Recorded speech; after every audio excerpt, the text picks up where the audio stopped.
পর্যন্ত দীঘা এসেছিলাম। আজকে আমরা আরো দীঘা থেকে ঝাড়গ্রাম ঘুরে যাচ্ছি।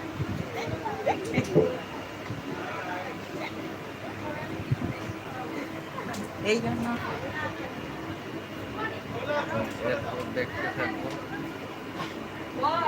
আমরা ঝাড়গ্রাম যাচ্ছি। এটা হচ্ছে আমাদের অনু ভাই। অনু ভাই, তুমি কিছু বলতে যাও?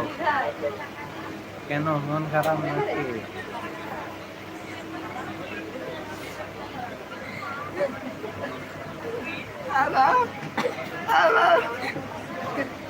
এটা হচ্ছে আমাদের কৃষ্ণা ভাই। কৃষ্ণা ভাই, কিছু বলতে যাও নাকি? কিছু বলতে যাও, বলো।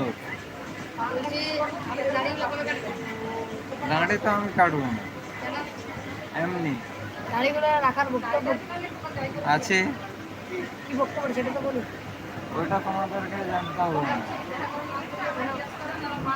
এই হচ্ছে আর একটা ভাই, দেখেন। তুমি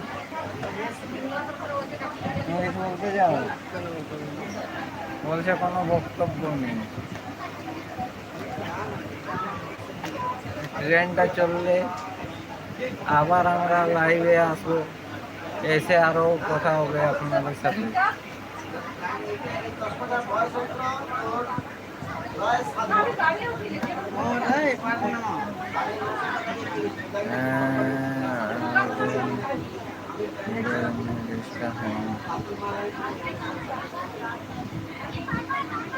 ओके बाय।